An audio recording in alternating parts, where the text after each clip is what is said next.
Gaurkoan txalakari. Kaixo, Iraia naiz, 27 urte ditut eta moda diseinatzailea naiz.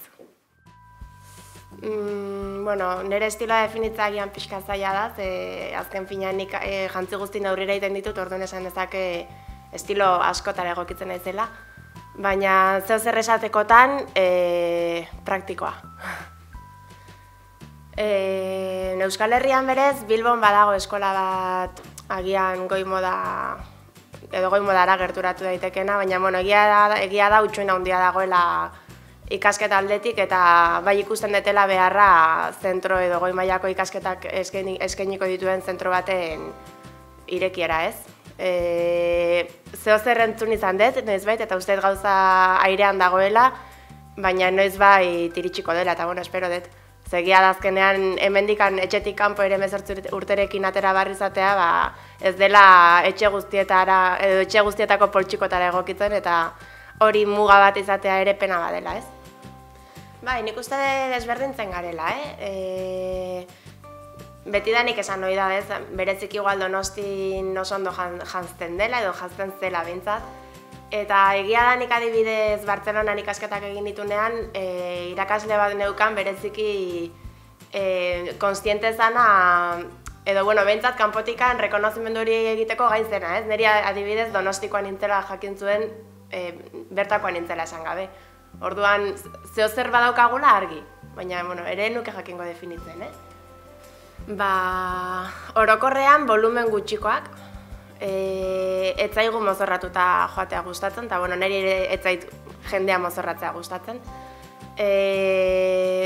Beti saiatzen naiz norberaren nortasun hori islatzen, ze azken finean egun hortan bereziki zu izan bartzea, natural egon bartzea, zure keinuak ohikoak izan behar dira.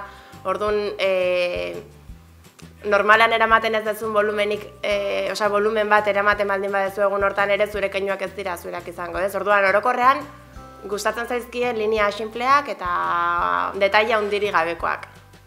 Niretzako elkarlan hau izan zen bereziki polita, ze nik Kukaiko Jon Maiarekin lehenagotik ere banuen harremana, orduan konfidantza hori eukitzak ere lagundu ninduen, ez? Azkenean pixkat pertsonak ezagututa eta bereziki lan arlo berri batean sartuta horrek asko laguntzen du, ez?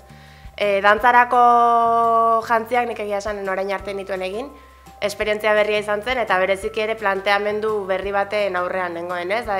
Dantzarako jantzi batek eduki behar dituen ezaugarriak ez dira kalerako jantzi batek eduki behar ditunak.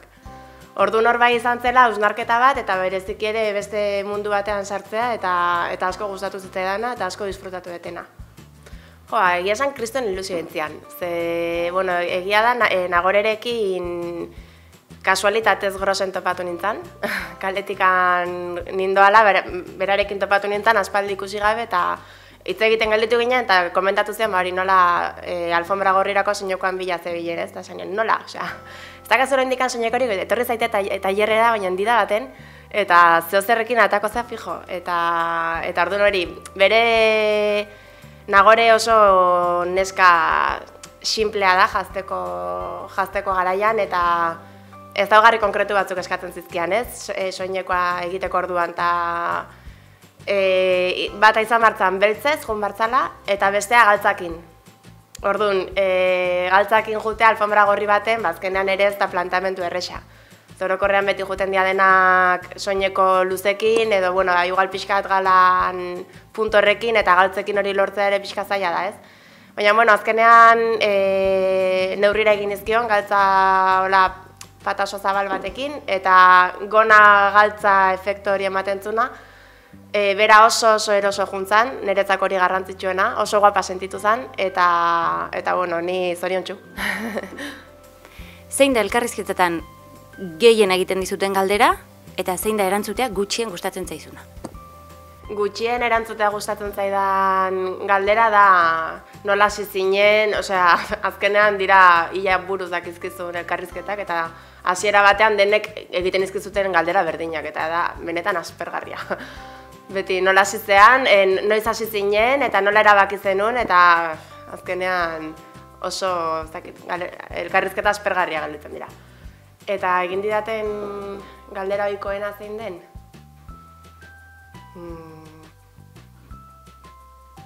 Euskaldunek ze estilo dakagun, agian izan daiteke hori.